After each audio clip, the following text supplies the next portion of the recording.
Good morning, good morning, good morning, everybody.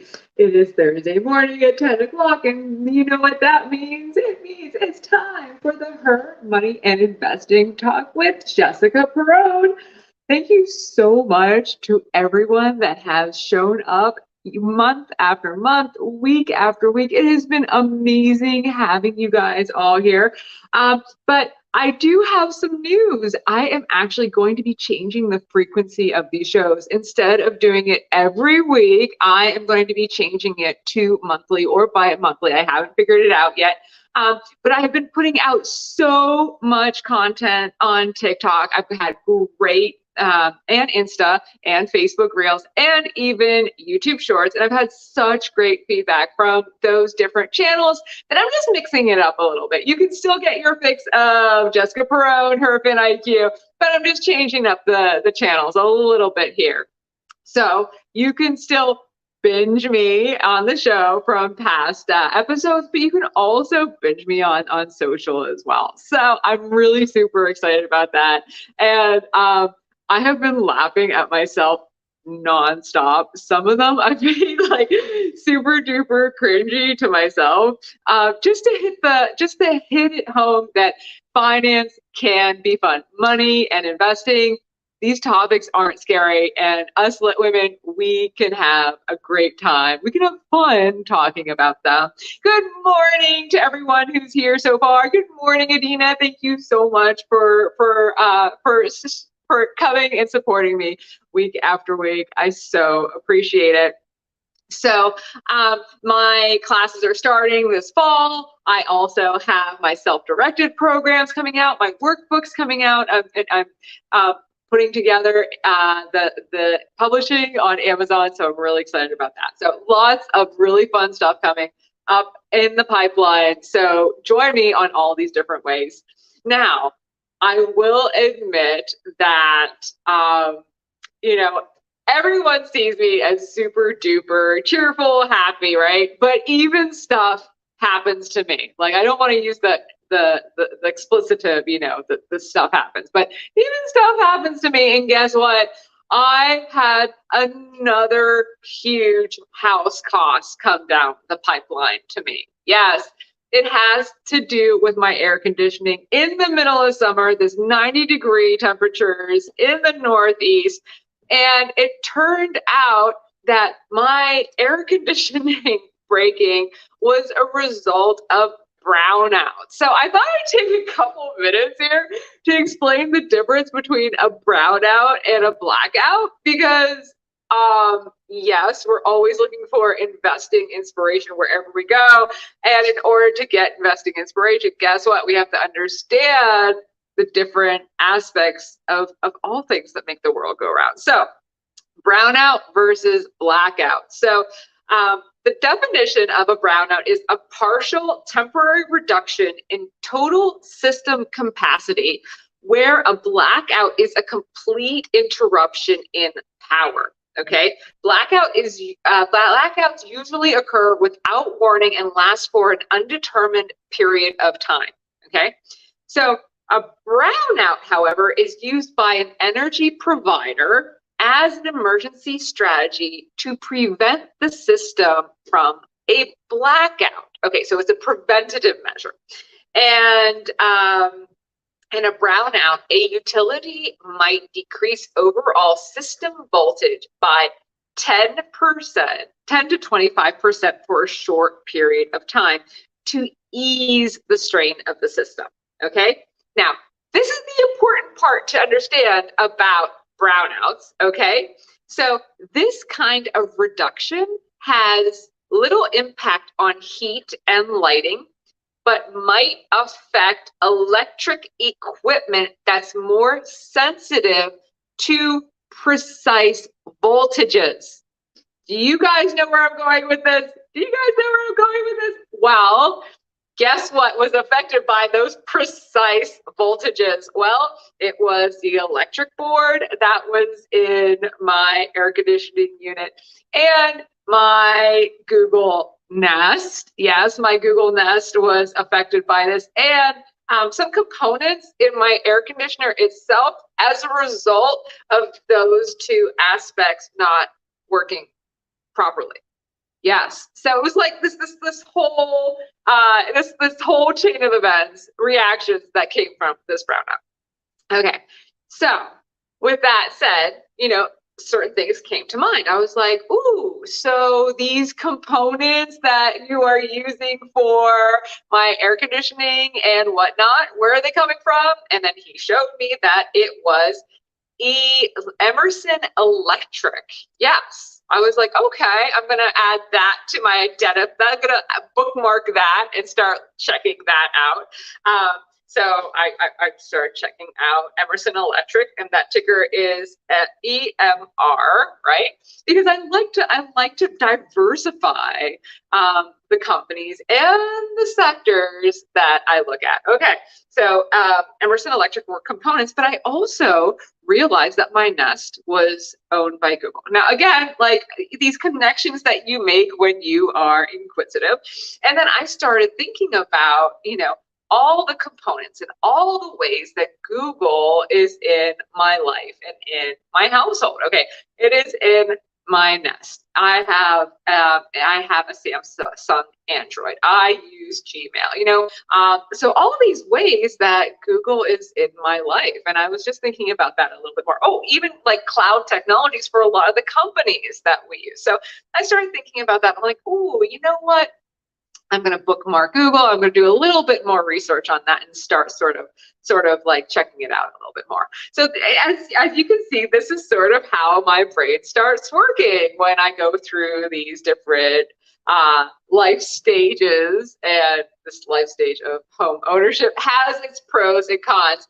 And it's also had me thinking about all the monies that I've spent and how lucky I was to have emergency funds, because these unexpected costs, they come up for a house, right?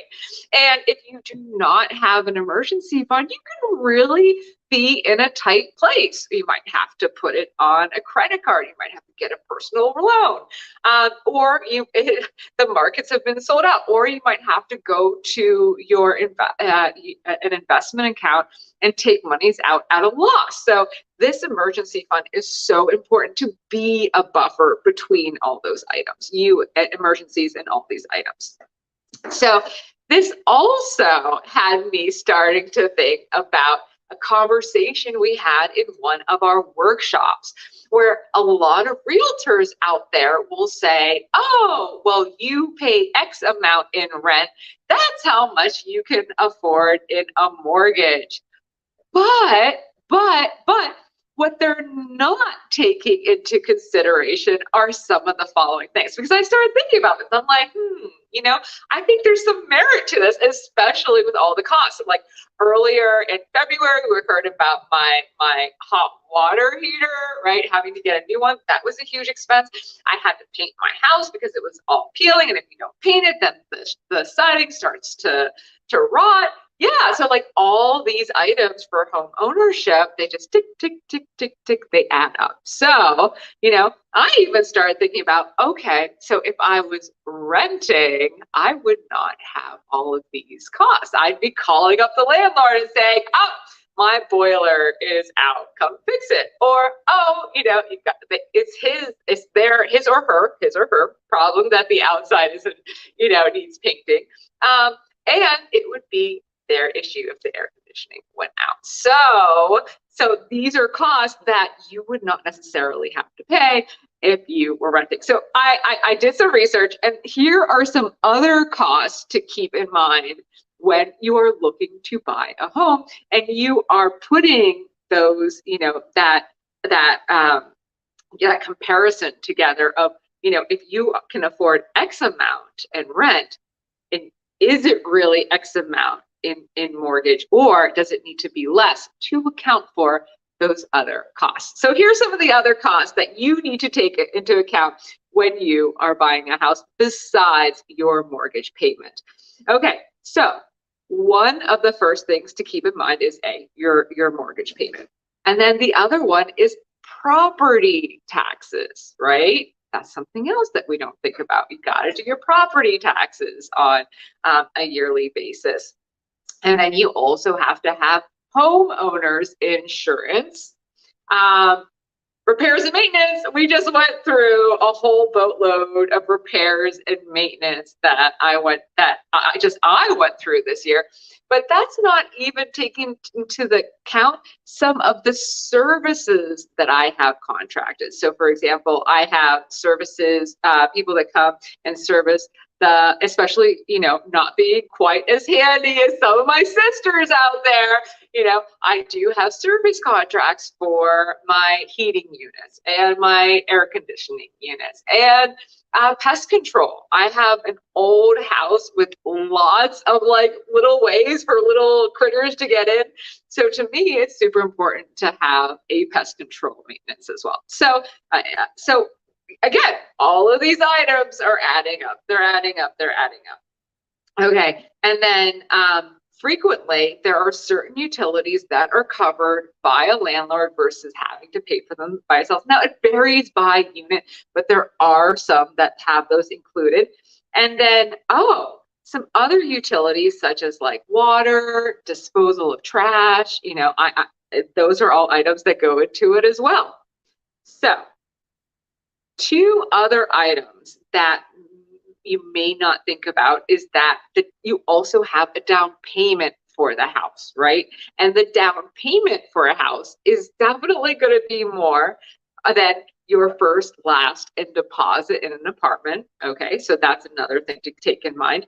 And then even there are extra costs with purchasing the property as well. So you have closing costs, home appraisal, home inspection. All of those items come with buying a house too.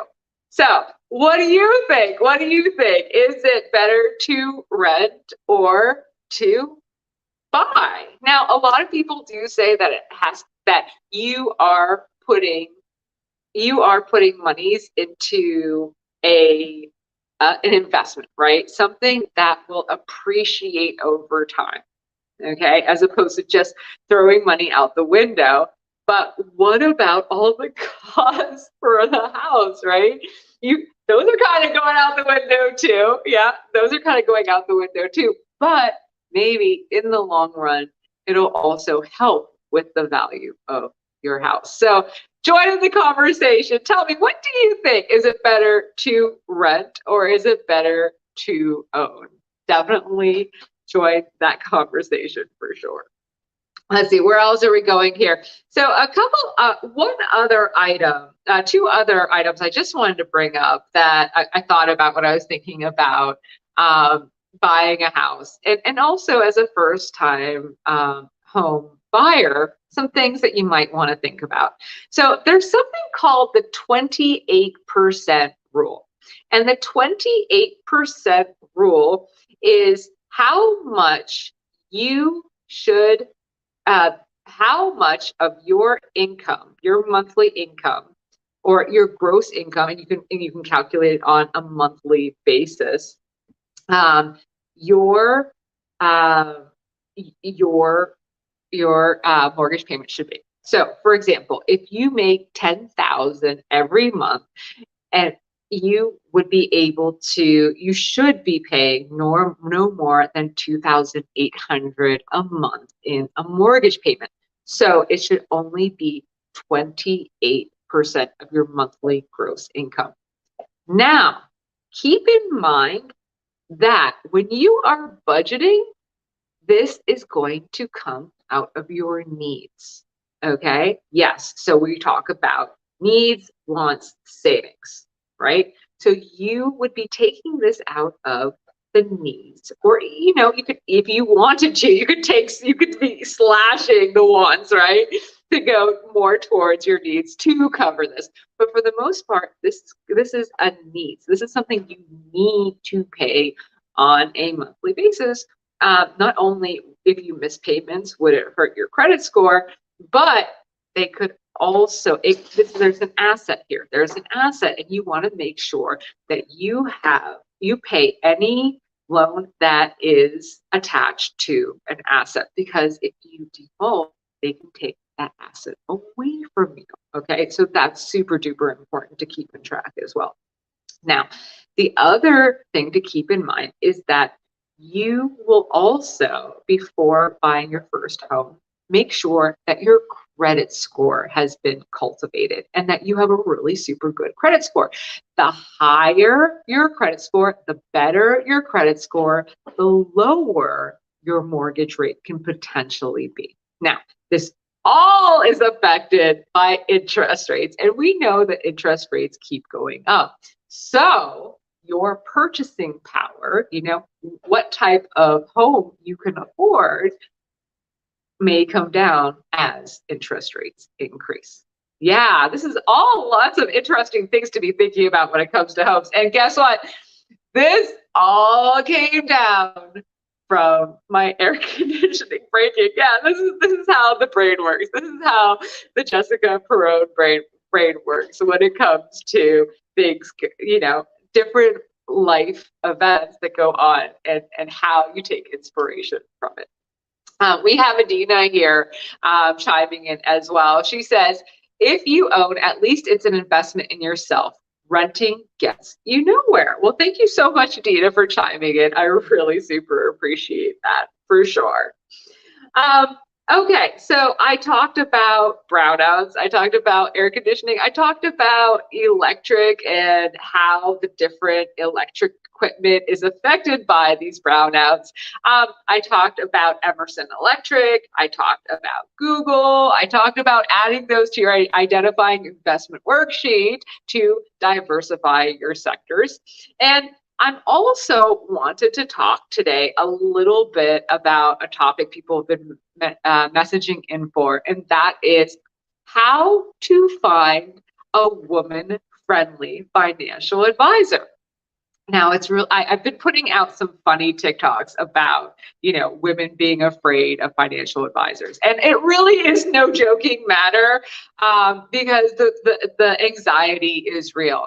And there was actually, I wanted to bring up a quote here, and it was a research report out of BNY, and it is real. Okay, so. This study actually found the following, and listen up. It said that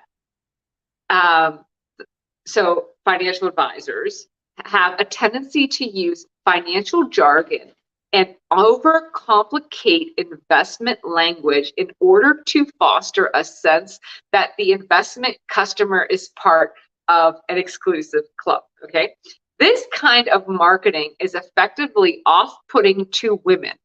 Almost a third, or 31%, of women consumers said that overly complicated language, which can be unclear and confusing, dissuades them from investing or investing more than they currently do.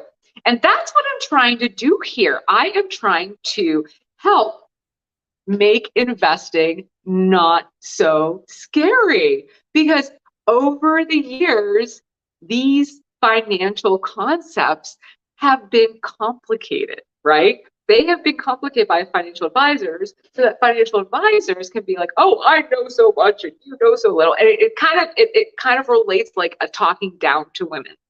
And women do not like that at all. So I wanted to take a little bit of time to tell you some ways to find and interact with a financial advisor and what your rights are. So here we go. Let's start here. So the first aspect is finding, a financial advisor, and that in itself is not the easiest. Oftentimes we don't even know where to start. There are those, put your information in, and you will be connected to a financial advisor, right? And it's just people for these databases. Frequently, it's just a third party that gets paid to like matchmake, right? Lead generation, whatnot.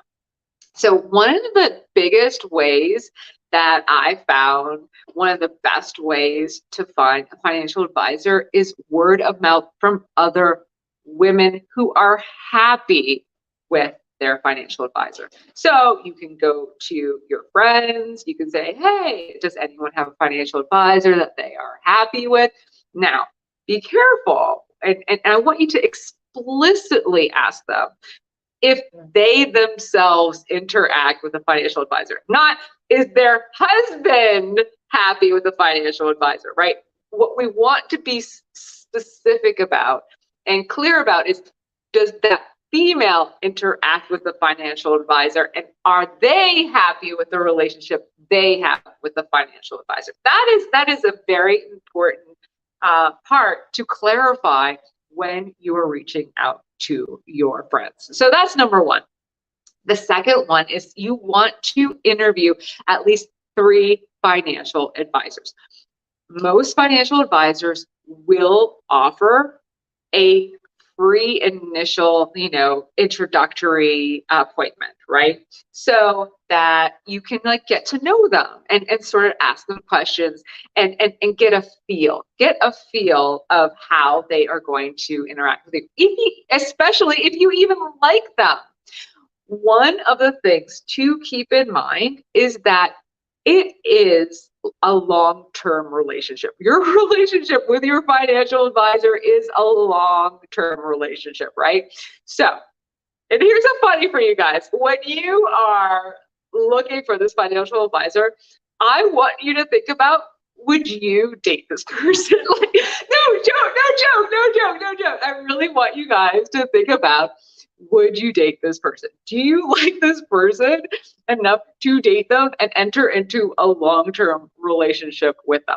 Okay, that's number one. So, but you also want to add, so being comfortable with them not talking down to you. If you are ever in a situation when you're interviewing these financial advisors and you find them talking down to you, guess what?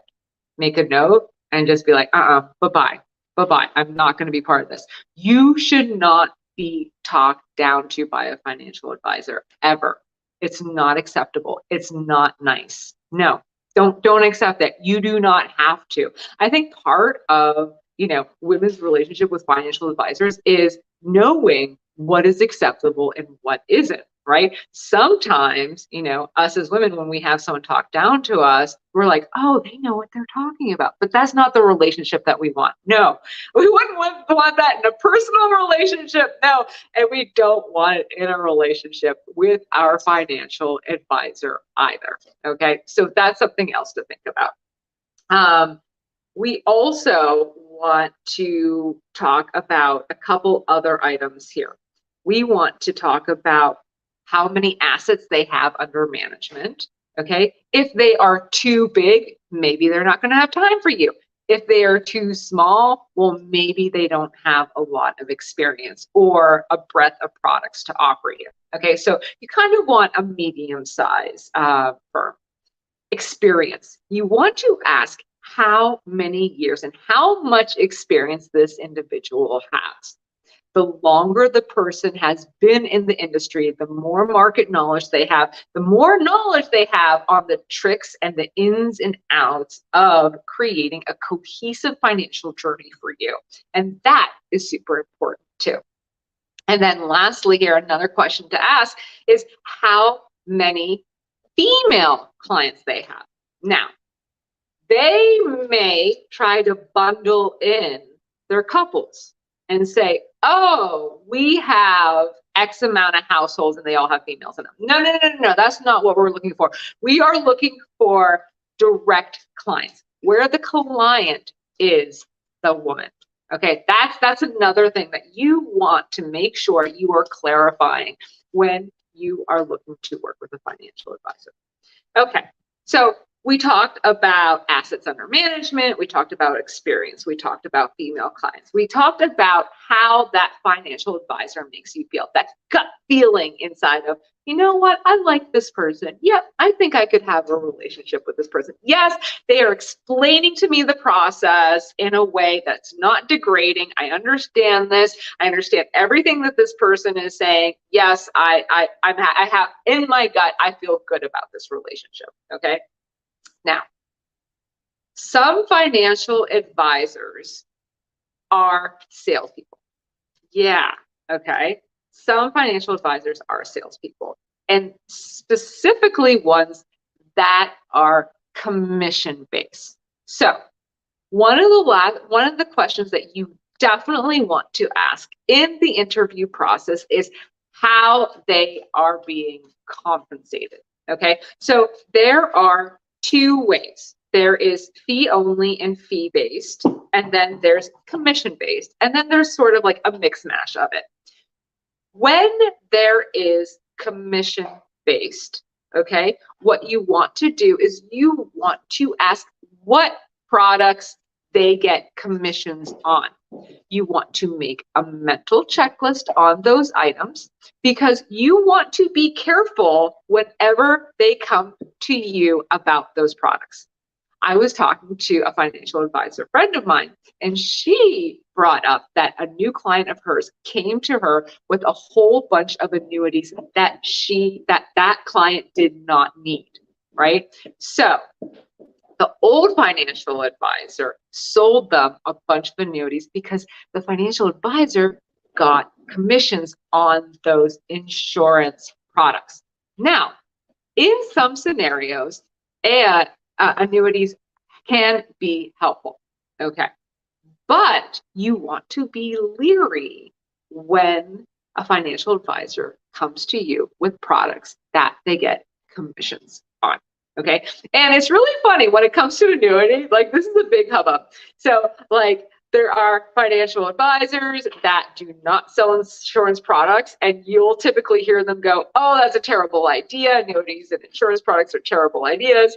And then on the other side, the commission-based, insurance, financial advisors that offer insurance products will be like, "Oh, it's a great idea, blah, blah, blah, blah."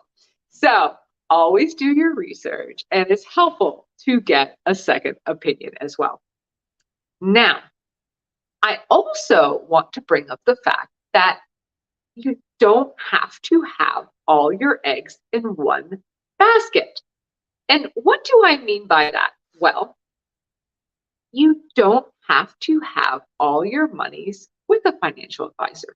You can spread it around. You can have a little bit with a robo advisor. You can have a little bit with a financial advisor. You could have a little bit in a retail brokerage account so that you are placing orders yourself and investing in single name stocks.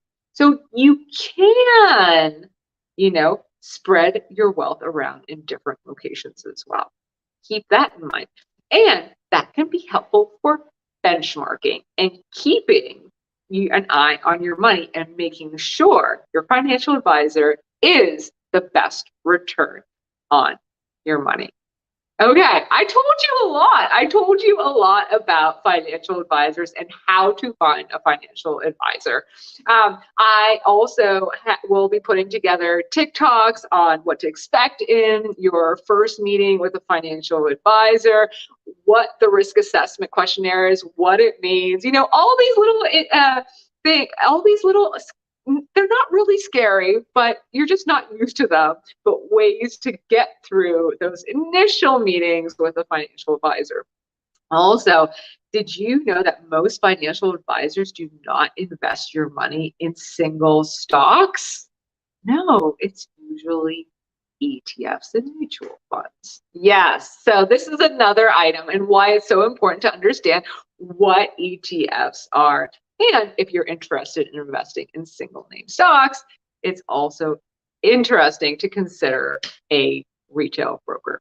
All these tricks that I have learned over the years, and I am so excited to teach you guys via TikTok, Instagram, YouTube, and changing our show to a monthly basis. So thank you so much for stopping by week after week. And now it's going to be month after month. If you have any feedback for this show, if there is anything you want me to cover, please message in. I would love to hear from you.